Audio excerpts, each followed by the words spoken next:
6 दिसंबर 1992 को लाखों लोग इकट्ठा हुए और एक मस्जिद तोड़ दी गई। अब 2025 है, घर पर बुलडोजर चलाने से पहले नाम पूछा जा रहा है।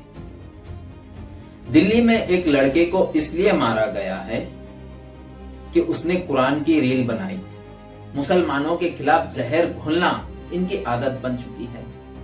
कभी कहते भाइयों बहनों, ये जो आग लगा रहे हैं, टीवी पे उनके जो दृश्य आ रहे हैं, ये आग लगाने वाले कौन है वो उनके कपड़ों से ही पता चल जाता है। इन्हें कपड़ों से पहचानो, तो कभी कहते हैं देश के गद्दारों को गोली मारो सालों को, तो कभी कहा जाता है ये आतंकवादी है, कभी कहा जाता है कि तो छोटे मोटे अभी भी बाबर घूम रहा है। सबको धक्का दे दे के हमें ये देश से निकालना है। पाकिस्तान चले जाओ। उत्तर प्रदेश में एक महिला का घर इसलिए तोड़ दिया गया है क्योंकि उसका नाम फातिमा था, यानी मुसलमान थी। उसके पास दस्तावेज थे, कोई कानूनी नोटिस नहीं थमाई गई। नमाज पढ़े तो मुद्दा। हर मस्जिद के नीचे अब मंदिर की तलाश की जा रही है।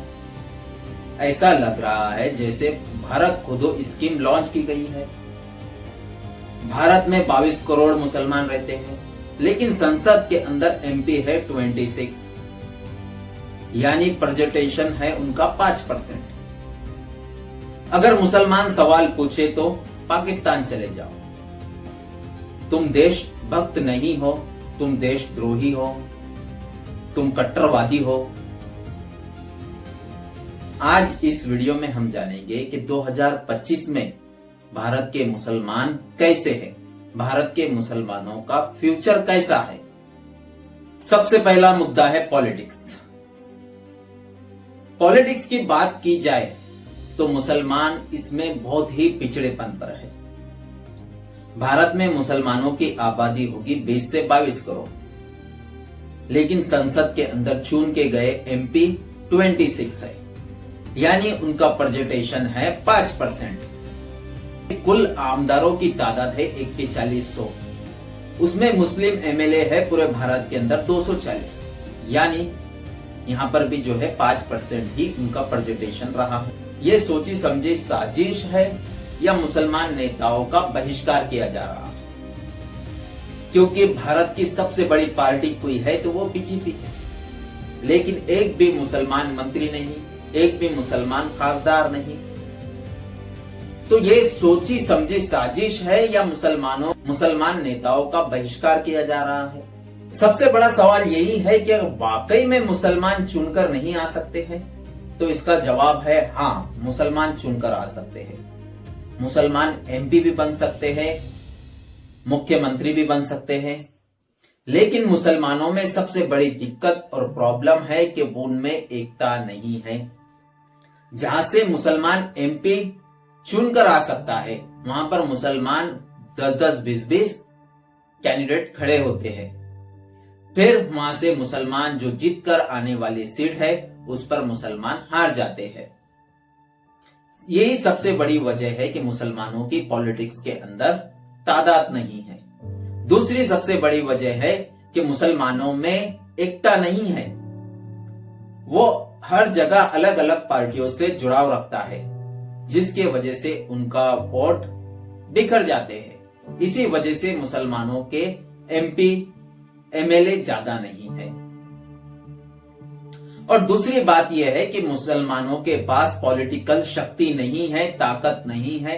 अगर कोई भी पॉलिसी आती है, कानून आता है, वो टेबल पर टिक नहीं सकते हैं, क्योंकि पॉलिटिक्स में मुसलमान सबसे ज्यादा पिछड़ा हुआ है। दूसरा मुद्दा है गवर्नमेंट नौकरी। गवर्नमेंट नौकरी के अंदर भी मुसलमान पिछड़ेपन पे है। मुसलमानों के पास एजुकेशन नहीं है। 2023 के अंदर और आईपीएस की 1109 सीटों की भर्ती हुई, सिर्फ 33 कैंडिडेट सिलेक्ट किए गए या वो सिलेक्ट हुए। दूसरी बात करें, हर जगह पर गवर्नमेंट नौकरियों में मुसलमानों का परसेंटेज है 5.5, इसकी सबसे बड़ी वजह है कि गवर्नमेंट नौकरियों में मुसलमान क्यों नहीं है, तो उनके पास एजुकेशन नहीं है। वो अपनी लड़कियों को एजुकेशन भी नहीं देते हैं। तीसरा मुद्दा है अनएम्प्लॉयमेंट। मुसलमानों के पास एजुकेशन नहीं है, जिसकी वजह से वो गवर्नमेंट सेक्टर या प्राइवेट सेक्टर में उनका प्रेजेंटेशन बहुत ही कम है। बेरोजगारी जो है मुसलमानों में सबसे ज्यादा है। सच्चर कमेटी की रिपोर्ट कहती है कि मुसलमान एससी और एसटी से भी ज्यादा हालत खराब है हिंदुस्तान में। तो अब इससे अंदाजा लगा सकते हो कि मुसलमान कितना बेरोजगार है। मुद्दा है बुलडोजर और मॉब लिंचिंग। अब जो है बुलडोजर एक्शन भारत के अंदर सबसे ज्यादा मुसलमानों की घरों पर ही चलाया जा रहा है। कुछ भी घटना हुई तो तुरंत बुलडोजर एक्शन लिया जाता है। शायद एक कम्युनिटी को टारगेट किया जा रहा है। अब जब बुलडोजर घर पर चलता है तो वो घर पे नहीं चल रहा है, किसी की पहचान को मिटा दिया जा रहा है। वो घर नहीं टूट रहा है, वो उसकी पहचान को मिटा दिया जा रहा है।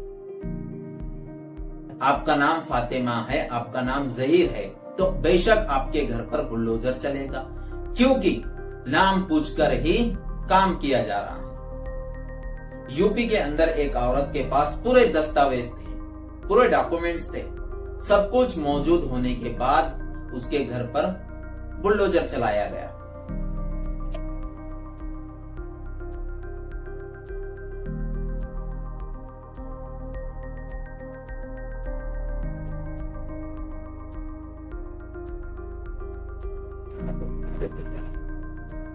सिर्फ नाम पूछकर। मॉब लिंचिंग इतनी ज्यादा बढ़ चुकी है कि एनआरसीबी का डाटा कहता है कि 85% मुसलमानों को ही हेट किया जा रहा है इसमें। कभी गौ रक्षा के नाम पर, तो कभी भीड़ जो है नारों के नाम पर मुसलमानों को आए दिन जो है मॉब लिंचिंग होती है। हर महीने के अंदर 8 से 10 लोगों की मॉब लिंचिंग होती है और उनके अंदर 80% जो है 85% जो है मुसलमान है। मुसलमानों को बदनाम करने में सबसे आगे जो है मीडिया है। हमारे देश का मेन स्ट्रीम मीडिया ने कोई कसर नहीं छोड़ी। कभी लव जिहाद, तो कभी लैंड जिहाद, तो कभी थूक जिहाद, पता नहीं कितने जिहाद इस मीडिया ने मार्केट में लॉन्च किया। नफरत बेचना आसान है और टीआरपी के खेल में मीडिया पीछे नहीं रहा। टीआरपी के लिए वो जो है मुसलमानों को आए दिन जो है बदनाम करता है। ऐसे 1200 से 1300 ऐसे शो किए गए जिनका मुसलमानों से कुछ लेना देना नहीं था। गलत जानकारी दी जा रही है। मीडिया मुसलमानों को देशद्रोही बताता है, मीडिया मुसलमानों को आतंकी पेश कर रहा है, कट्टरवादी बताता है। कभी कहता है लव जिहाद चल रहा है तो लैंड जिहाद चल रहा है। कभी कहता है झूठे आंकड़े इस तरह से मीडिया पेश करता है कि 2050 में 200 करोड़ आबादी हो जाएगी। गलत जानकारी देके मीडिया जो है मुसलमानों के खिलाफ नफरत का एक प्रोपेगेंडा चला रहा है और ये सोची समझी एक साजिश है कि मुसलमानों को किसी भी तरह जो है बदनाम कर दिया जाए, कि दूसरी जो कम्युनिटी है, दूसरी जो समाज है वो कहे कि मुसलमान वाकई में जो है खराब लोग हैं, वो वाकई में बदमाश है। इस तरह की वो बैड इमेज मुसलमानों की बनाने में कामयाब हो रहा है। छठा मुद्दा है फिल्म। अब फिल्म भी जो है पीछे नहीं रही। फिल्मों में भी मुसलमानों को बदनाम करने का कोई ऐसा चांस नहीं छोड़ा जा रहा है। कभी the Kashmir file, Kerala story, इसमें जो है मुसलमानों को टारगेट किया गया। मुसलमानों के बारे में इस तरह की फिल्में बनाई जा रही है कि उनको जो है बदनाम किया जाए। वाकई में मुसलमान लोग जो है वो कट्टरवादी होते हैं, वो लव जिहाद कर रहे हैं, वो लैंड जिहाद कर रहे हैं और वो उनकी मेजोरिटी जिस दिन बढ़ जाएगी उस दिन वो दूसरी कम्युनिटी को रहने नहीं देंगे। तो आज रियलिटी ये है कि फिल्मी दुनिया भी जो है मुसलमानों को बदनाम करने में कोई कसर नहीं छोड़ रहा। 7वां मुद्दा है हेट पॉलिटिक्स। भाइयों बहनों, ये जो आग लगा रहे हैं, टीवी पे उनके जो दृश्य आ रहे हैं, ये आग लगाने वाले कौन है, वो उनके कपड़ों से ही पता चल जाता है। मुसलमानों के खिलाफ जहर घोलना इनकी आदत बन चुकी है।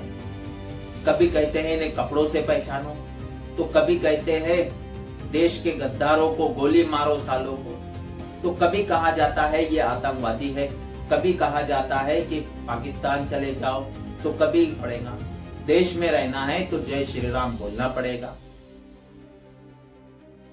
मुसलमानों को नेताओं ने जो है एक खिलौने की तरह समझ रखा है कि आए दिन उनके बारे में है ना, उनके बारे में जहर घोला जा रहा है, कुछ भी जो हेड स्पीच दी जा रही है, ताकि मुसलमानों को पूरी तरह जो है कमजोर और बेबस दिखाया जाए कि वाकई में मुसलमान कमजोर और बेबस है। हम कुछ भी बोलेंगे तो कुछ नहीं होगा।